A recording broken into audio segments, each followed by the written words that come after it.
Welcome to Our Girl Relationships. On this channel, we talk about problems people face in their day-to-day life. Let's start with the video. My boyfriend 17M and I, 15F, have been together for a year and a half. Let's call him Josh. 2 weeks before his birthday, he invited me to eat with his parents. Of course, like any other dinner, I didn't expect much out of it. When it got around to talking about his birthday, we got to the topic of drinking because, in our country, the legal age for drinking is 18 years old. He was excited to legally drink. He was going to turn 18 in 2 weeks, and he told me that he wanted to go clubbing with his friends for his birthday. I was not against it, and I told him to have fun with his friends. He then told me he wanted the full club experience. I said, okay, sure, I don't mind you drinking. I mean, there's nothing wrong about that, right?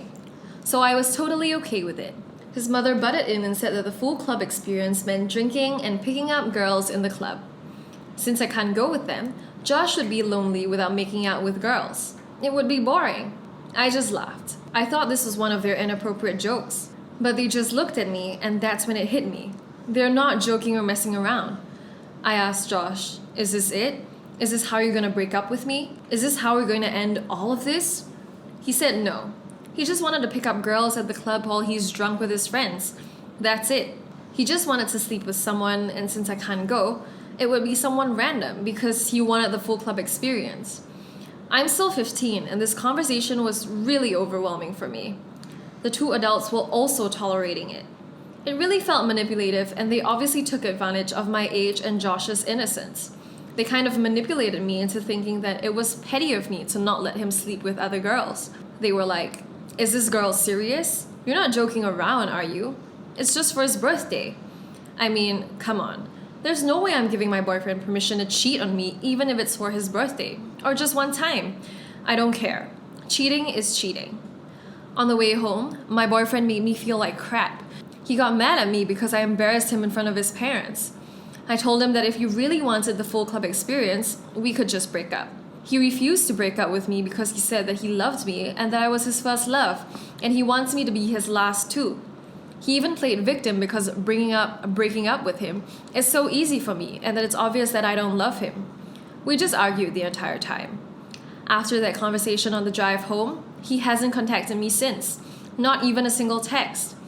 Am I the a-hole for not letting my boyfriend have the full club experience?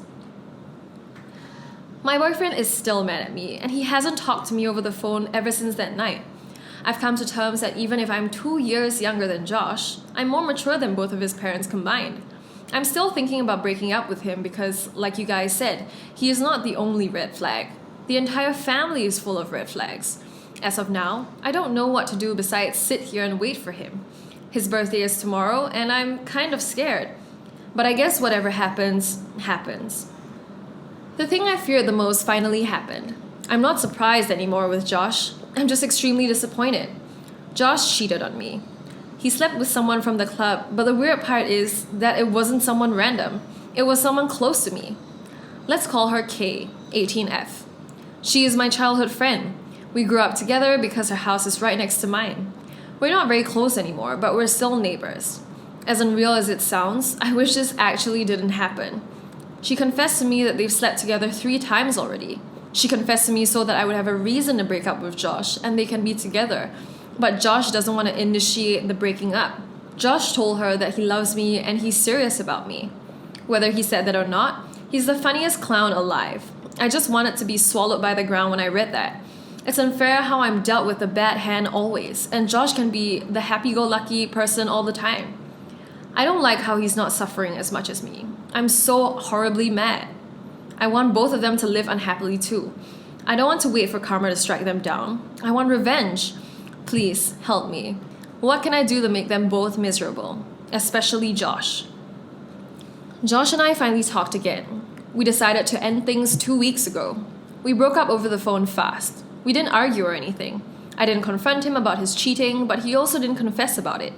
I just pretended to be ignorant and accepted defeat because I didn't want to give him the satisfaction that I'm hurt, even though I really was, and still am. It was quiet afterwards, but I gradually accepted that the nightmare is over and I'm single again. I felt empty for a few days, maybe even lonely, but I didn't cry. Maybe because I cried all my tears a few nights after the dinner. And since Josh didn't contact me for a few weeks, it gave me time to listen to my thoughts and move on in the process even though we didn't break up yet. I guess that's why I have no tears left to cry now. Somehow, I prepared myself for this night. Fast forward to now, Josh and Kay are together. What a coincidence that these two are dating right after we broke up, right? Again, I'm not surprised. I wouldn't also be surprised if Josh cheated on her too. Maybe that's why he hit me up recently. Yes, Josh contacted me. At first, it wasn't out of the ordinary. He did not flirt or anything like that. He just asked how I was and checked up on me if I was doing fine. The next day, however, he asked about my cat and how he wants to see him. For context, he gave me a cat. His real name is Whiskers. For our first anniversary because he knew how much I love cats. So basically, he is Whiskers' dad, and I am the mom. Since Kay is right next door to mine, he asked if he could come and visit Whiskers. The audacity of this man to use Whiskers as an excuse to see me. I'm not assuming he wants to see me, I know he wants to. So of course, as petty as I could ever be, I said yes, I wanted his next dumb move. But he could only come here when I'm alone because this guy is dead when my family sees him. The day comes where he visits Whiskers. Long story short, he flirted with me the entire time. He said that he misses me and wants to be with me again. I asked him about Kay. He said that he likes her too, but I was different from Kay. I swear to God, this is the exact story Kay told me. Basically, he is kind of asking me to be a side chick. I asked him to go home because I couldn't hold my anger any longer, and if I did lash out on him that day, I wouldn't have accomplished my plan on ruining him. But I didn't tell him I wanted to punch him in the throat when I asked him to go home. We flirted non-stop after that, on texts, calls, chats, everywhere virtually.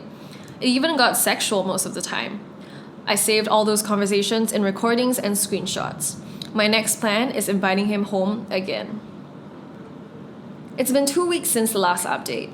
He visited me while my brother was home, and let's just say it didn't end well. Well, at least for him it didn't. Josh came in as if we were still together. He greeted my brother like they were friends, but my brother was not having it. I told him everything about what had happened between me and Josh, about the dinner, and about Kay. Me and my brother are best friends. He was there when I was crying, and he knows how much Josh has hurt me. My brother was really angry. He invited 2 of his friends, and they almost beat Josh up. And that scared Josh enough to get out of the house as soon as he could. It was a funny experience for me. I kind of wish they did beat him up. I really hate him. As for the screenshots and recordings of Josh's conversations with me, I sent them all to Kay. Kay didn't believe me at first when I told him Josh is cheating on her with me. But when she saw the screenshots and recordings, she just blocked me. They broke up a few days after that, and I blocked Josh. Last I heard of him, some people really did beat him up, and he ended up being hospitalized. I'm not sure though, but I'm too busy to pry on that. I've already done enough. I guess it's a happy ending for me. If ever Josh does something awful towards me again, I'll just show these screenshots and recordings to the police. These are conversations of him enticing a minor. We all know well where that path might go. Not the a-hole. What kind of parents encourage such behavior in their kids? They sound like swingers. I mean, there's nothing wrong with being a swinger if you're a college student. But as parents, and encouraging such behavior to a minor, that has to be illegal at some point, right? It's crazy how they also made you feel you have such a negative outlook on life and that cheating is okay. They clearly weren't raised right. They shouldn't be raising children like that. Not the a-hole. The parents are actually effed up in the head. I'm sorry you had to go through that. You're definitely more mature, and I'm glad you didn't believe them. Yes, cheating is never okay. I'm proud that you got to hold onto your principles despite 2 adults pressurizing you. Poor Josh because he was raised by those kinds of people. Honestly, my hate really goes towards his parents. I hope you break up with him. You're still 15, young lady. There's a lot more to life. It's better you get out of there early. It's now or never. Here's the next story. Me, 40M, my wife, 37F, and my daughter, 17F, are all up in arms about the situation, and I really need to know if I'm being the a-hole. At 15, when my daughter was legally allowed to get her learner's permit, She was very eager to drive, and it was the first thing she went to do. She gets it, and me and my wife take turns teaching her how to drive. She does very well on the real road and learns quickly, which I already expected, given her history on ATVs. I know a car and ATV are totally different, but still. Fast forward a year later, and she goes for her license test and passes it on her first try. She's a great kid, is doing well in school, and has proved to my wife and I that she can safely navigate the roads on her own. So, given the passing test and her birthday being around the same time, we decided to give her a car. She freaks out, everyone's happy, yay. Fast forward almost another year later, and my daughter is almost 17. She's been driving for a good year and a half, almost 2. I asked her for a ride to the grocery store because I didn't feel like taking my truck. She obliged, and we were on our way home when I dropped something on the floor of the car. Leaning down to pick it up, I look over and notice that my daughter is driving with 2 feet. Left for the brake, right for the gas. In an automatic. I asked her what she was doing, and she was obviously confused. And when I explained what I meant, she laughed and said it wasn't a big deal. I let her drive the rest of the way to the store, but on the way back, I took her keys and told her I would be driving us back. She freaked out and asked what my problem with her driving was all of a sudden, and I told her that this was an extremely dangerous way to drive and that she is putting herself and possibly others at risk by driving this way. She just denied that that was the case and was silent the rest of the way home. When I got home, I asked her to sit down in the kitchen and called my wife in to back me up on this. But unbelievably, she was on my daughter's side and even said it was a good trait to have just in case she ever wants to learn stick shift one day. My daughter has never expressed wanting to learn to stick, and I doubt she will anytime soon. Besides, the car she is driving is automatic. I argued with them that this was dangerous because when you drive using 2 feet, your reaction time is delayed significantly. Not only that, but in a split-second occurrence, you have a way higher possibility of mixing up the 2 pedals if you're using both feet. My daughter argued back that she has been driving this way since she learned and that it would be more dangerous to try and learn the traditional technique at this point, and brought up that she never had an accident prior. I wasn't hearing any of it and decided to take her keys away. My wife and daughter have been giving me the silent treatment for a couple of days. We have been driving our daughter around. I just care about my daughter's safety, but I'm starting to feel like the a-hole. Am I the a-hole? Not sure about the whole safety aspect, but driving stick, your left foot is always used on the clutch. The right foot is still switching between the gas and the brakes. So driving with 2 feet like that wouldn't really be helpful to learning manuals.